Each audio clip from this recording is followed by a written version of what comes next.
출애굽기 39장 1절입니다. 출애굽기 39장 1절 말씀을 같이 읽습니다. 그들은 여호와께서 모세에게 명령하신 대로 청색, 자색, 홍색 실로 성소에서 섬길 때에 입을 정교한 옷을 만들고 또 아론을 위해 거룩한 옷을 만들었더라. 아멘. 제사장의 옷입니다. 구약 성경은 참 왕, 참 선지자, 참 제사장이신 그리스도를 보내겠다는 언약을 말씀하고 있습니다. 구약 성경을 그림자로, 애언으로 왕과 참 제사장과 참 선지자를 보내시겠다는 그런 애언이잖아요.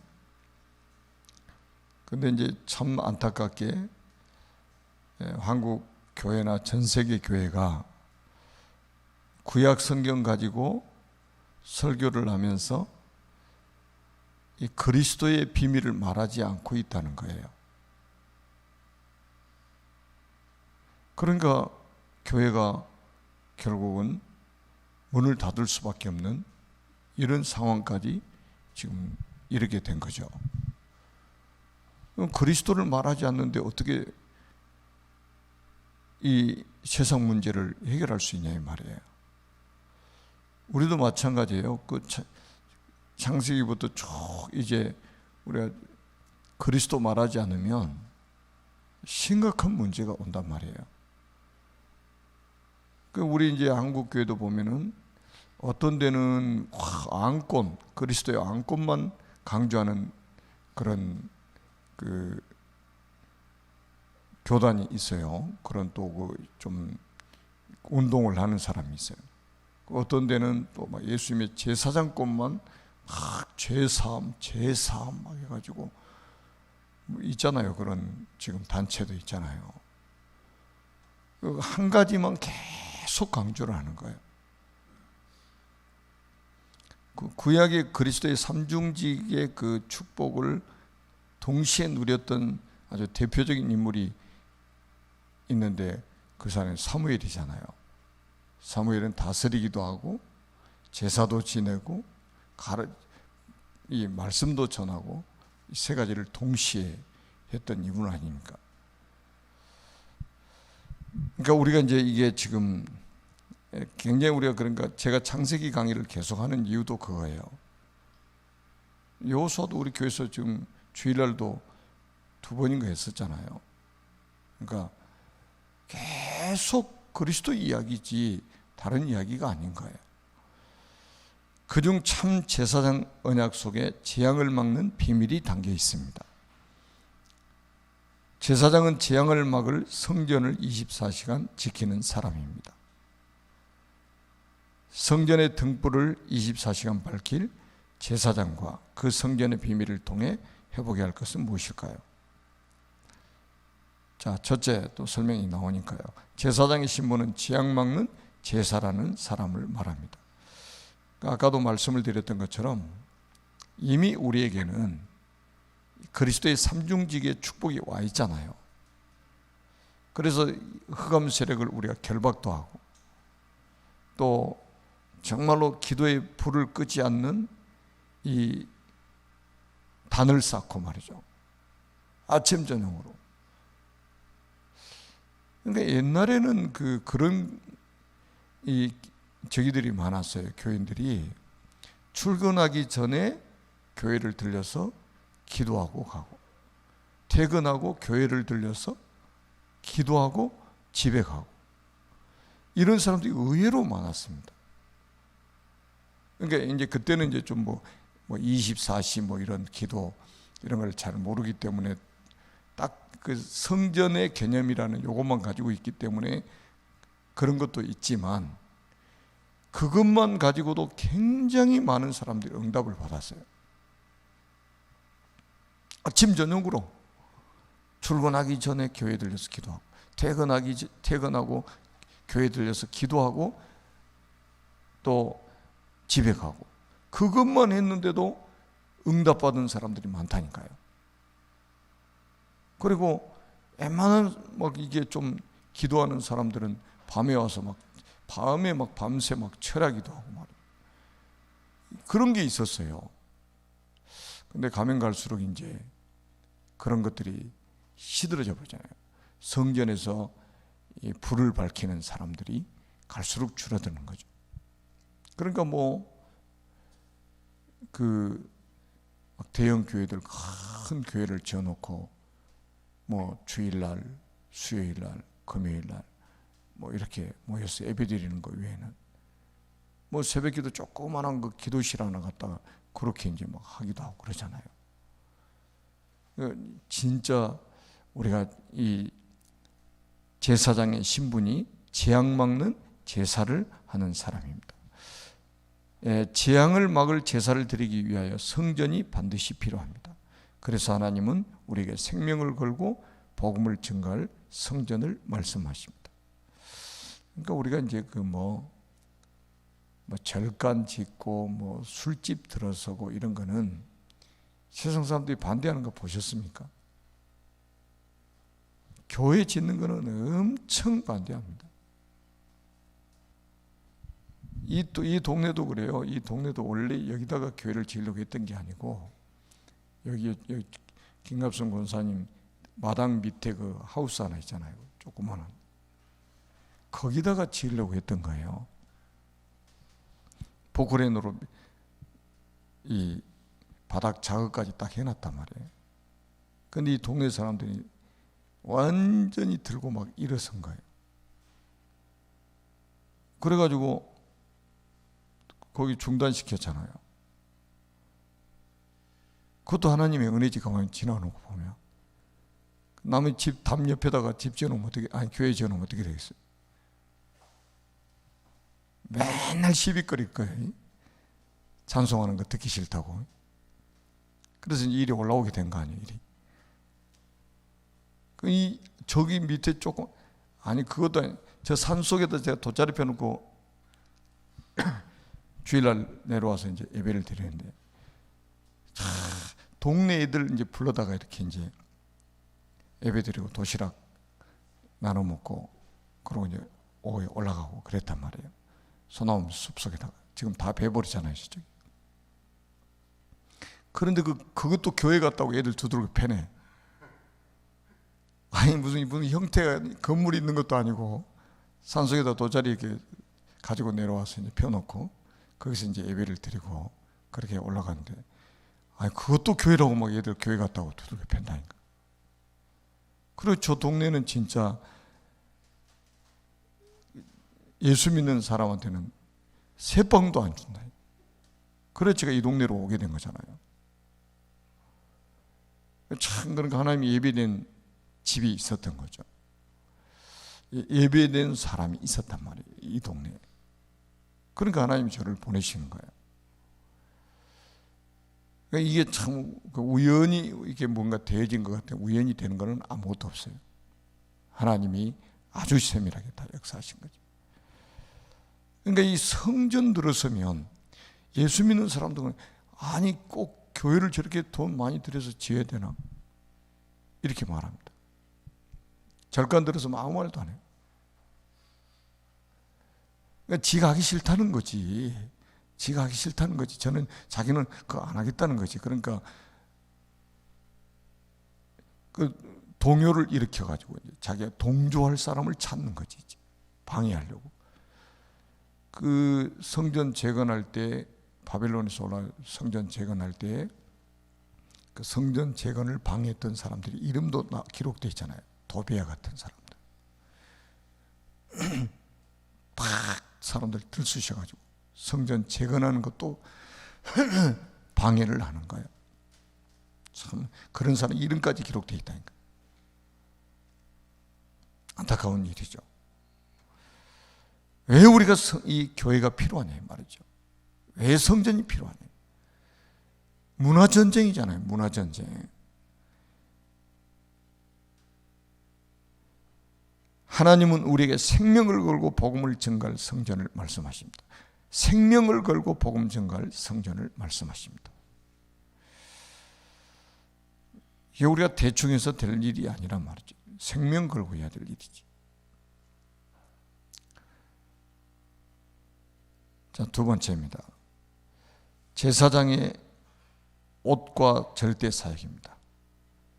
에봇, 제사장이 입는 옷이 에봇이었잖아요. 그 에봇, 그러니까 이제 제사장들이 입는 옷이 에봇이었는데 이 가슴에 12 그 보석이 이렇게 박혀져 있어요. 그게 이제 12지파를 의미하는 거예요. 제사장 혼자 들어가서, 대제사장 혼자 들어가서 이 피를 가지고 제단불에 바르고 막 그랬지만은 나중에 그 지성소에 들어가서 그 법궤 위에다가 피를 뿌렸잖아요. 그러니까 12지파를 상징하는 12보석을 가슴에다 새겼다는 것은 혼자 들어간 게 아니에요. 12지파가 들어가는 거예요. 대표로 들어간 거죠. 그러니까 12지파가 얼마나 중요해요. 그 에봇이라는 게. 그러니까 이 에봇은 제사장이 해야 할 사역의 의미를 담고 있다. 그 옷을 딱 입었을 때는 사역을 하기 위해서 입는 거란 말이죠. 그러니까 이 영상 이제 여러분 보셨겠지만은 뭐 지금 뭐 판사가 항상 이 가운 입고 돌아다니는 게 아니잖아요. 법복을 입고 다니는 게 아니잖아요. 판결할 때, 재판할 때 딱 입고 가는 거잖아요. 그 사역을 의미하는 거잖아요. 뭐 옛날에 목사가 뭐 가운 입을 때는 이제 뭐 성찬식이나 뭐 이런 거 할 때 가운 입고 하잖아요. 그러니까 사역적인 그런 의미가 담겨 있다는 거죠. 하나님이 구별하여 부르신 것을 깨닫고 24시 성전에 등불을 켜는 헌신을 통해 하나님을 모두에게 드러내는 것입니다. 또한 제사장은 에봇을 입고 지성소로 들어가 모든 사람이 받을 재앙을 완전히 끝내는 제사를 드리는 절대 사역을 합니다. 아까도 말씀드렸죠. 12보석이 가슴에 박혀 있단 말이에요. 그는 혼자 들어가지만 혼자 들어가는 게 아니에요. 12지파가 다 들어가는 것과 똑같은 거예요. 그만큼 이 제사장이 사역이 중요했다 이 말이에요. 12지파, 이스라엘 모든 백성들이 받을 저주 재앙을 막을 수 있는 그 피 뿌리는 그 애식을 했다 이 말이에요. 그러니까 여러분들이 그 새벽에 이렇게 뭐 일 나와서 이렇게 기도하는 게요, 뭐 한 사람이 나오건 여러분 한 분도 안 나오셔도 저 혼자만 해도 돼요. 근데 여러분까지 같이 하면 모든 사람이 나와서 한 사람이 해도 그 의미를 알고 기도하면 이런 축복이 나타날 건데, 그죠? 가정에서 한 사람씩만 이 비밀을 가지고 하나님 앞에 나간다면 가정과 가문의 모든 지향이 다 무너질 거라 이 말이에요. 그래서 나는 우리 청년들한테 이렇게 이야기를 해도 청년들 중에도 그렇게 말을 잘 알아듣는 사람들이 사실은 많이 없어요. 사실은 청년 때 참 은혜를 받고 이 정말로 기도의 비밀을 막 누리기 시작하면 이 성령의 불이 이 가슴에 붙어가지고, 가슴에 붙으면 기도가 되거든요. 사실은 성령의 강권적인 역사가 일어나면 기도가 회복이 되는 거죠. 여러분, 이 기도에서 하나님 보좌하고 소통이 되고, 그리고 하나님이 내게 임재하시고 또 하나님이 내게 힘을 주셔야만이 사실은 전도도 가능한 거잖아요. 그 힘을 가지고 우리가 전도 사역도 해야 되는 거지, 내 힘으로 어떻게 전도 사역을 합니까? 다 사역하다가 한계가 오는 게 그거예요. 기도의 비밀 없이. 그러니까 내가 하나님의 은혜를 받지 못하고 사역을 하다 보면 한계가 온다니까요. 뭐든지 다 그런 교회 주일학교 선생을 하든지 성가대를 하든지 다 그런 하다 말다 그렇게 하는 이유가 뭐냐? 사람이 나빠서 그런 게 아니에요. 영적인 힘이 없다는 거예요. 그 목사도 그러잖아요. 목사하다가 때려쳐버리자 그러고, 직장생활, 자기 직장 선교사라고. 그런 사람들이 얼마나 많은 줄 아세요? 우리 한국에만 해도 엄청나게 많습니다. 영적인 힘을 잃어버린 거죠. 그러니까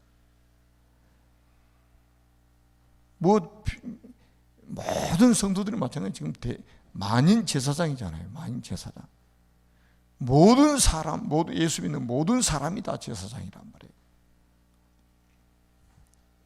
그러니까 자기 자신의 정체성을 딱 회복하고 정말로 하나님 앞에 무릎을 꿇고 기도해서 영적인 힘을 얻고 진짜 하나님 보호자하고 소통되는 그 한 사람이 교회 안에 있고, 중직자 중에 있고, 교사 중에 있고,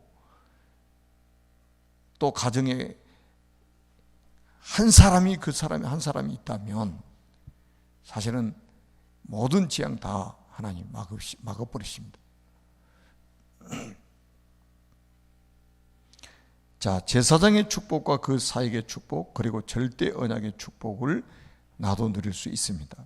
이 축복이 바로 만인 제사장의 축복입니다.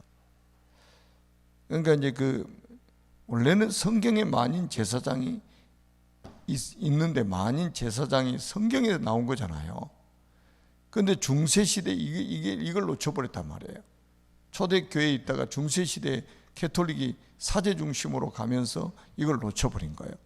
우리 기독교도 뭡니까? 거의 천주교하고 비슷해지고 있다 이 말이에요. 그러니까 천주교 비슷해지고 있는 거예요 지금. 자기가 모든 성도가 만인 제사장이라는 이거를 놓쳐버리고 있단 말이에요.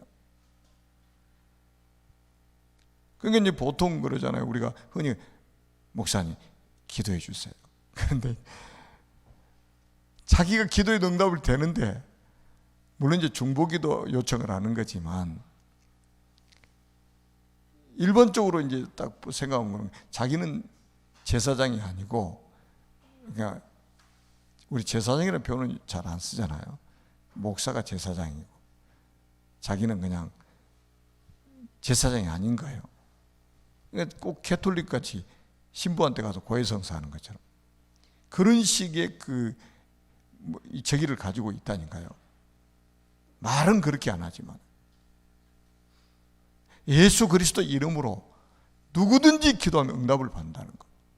예수 그리스도 이름으로 흑암 세력이 결박되고, 예수 그리스도 이름으로 모든 저주 재앙이 무너지고, 예수 그리스도 이름 전했는데 구원받을 사람이 살아나고, 그게 그리스도의 삼중직의 축복이잖아요. 이게 우리 모두에게 다 와 있는 거예요. 만인 제사장의 신분을 찾아 누리고 그 속에 왕같은 제사장의 사명을 감당하며 하늘 배경을 24시간 현장에 누릴 수 있습니다. 그러니까 우리 새가족이나 우리 렘넌트들에게도요, 정말로 바르게 가르쳐야 됩니다. 처음부터 이 그리스도의 삼중직의 비밀을 정확하게 전달해야 됩니다. 또 하나님의 은혜가 임하면 금방 알아들어 버린다니까요. 이게 시간이 많이 필요한 게 아니에요. 하나님의 은혜가 임하면 바로 예수 믿는 바로 그냥 알아들어 버립니다. 이게. 왜?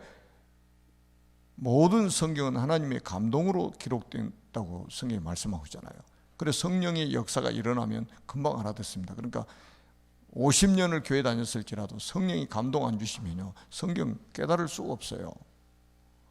박사학위 10개 있어도 성령의 감동 없이는 성경이 깨달아지지 않습니다.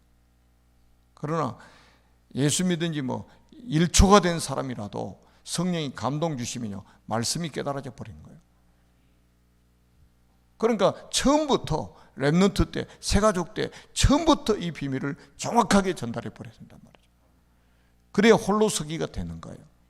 홀로 서기가 되는 거예요. 그래야 우리가 나중에 이 사람을 파송해서 재생산할 수 있는 사람이 될 수 있는 거잖아요.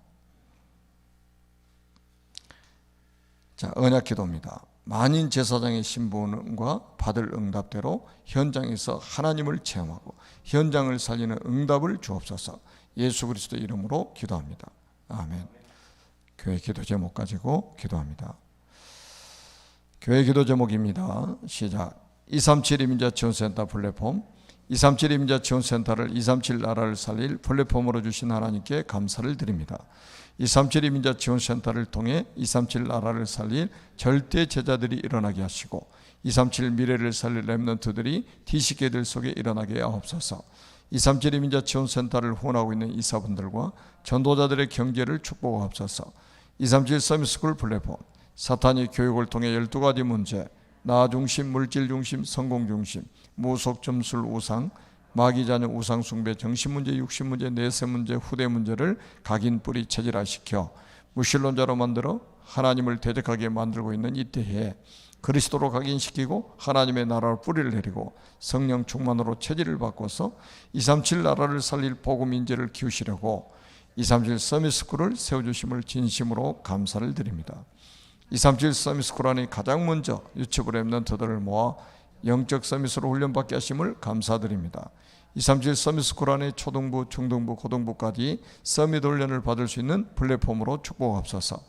지금 237 서밋스쿨 초등부 교육과정을 준비하고 있는 태스크포스 팀에게 다니엘에게 주셨던 10배 뛰어난 지혜를 주셔서 하나님께서 원하시는 복음 인재를 키워 237 나라를 살리게 하옵소서. 237 서밋스쿨에서 렘넌트들에게 언약과 교육과정을 지도할 인재팀과 후원할 경제팀, 24시 237 서밋스쿨 렘넌트들을 위하여 기도할 기도팀이 세워지게 하옵소서.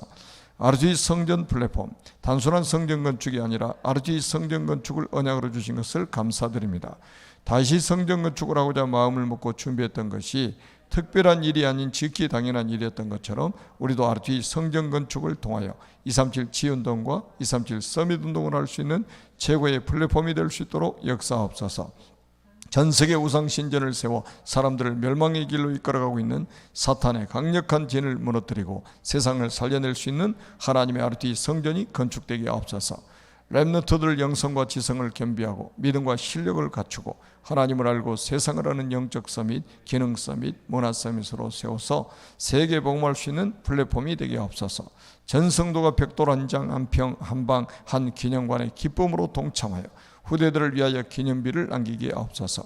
중직자, 삼제자, 하나님께 세우신 중직자들이 교회를 살리는 비밀결사대, 렘넌트를 키우는 렘넌트 미니스트리, 메이슨 전쟁에 승리할 홀리 메이슨으로 일어나게 하옵소서. 산업인 상기업, 산업인들이 빛의 경제, 복음 경제, 미래 경제를 회복하여 RG 성전을 건축하여 렘넌트들을 삼서밋으로 키우고 전세계 선교사를 파송할 수 있도록 축복하옵소서.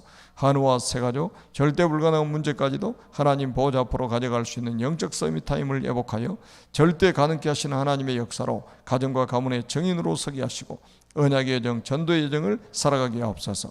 미래를 살 렘넌트들과 언약 전달하는 교사들이 최고 은혜 받게 하옵소서. 만왕의 왕이신 예수 그리스도의 이름으로 기도합니다. 아멘.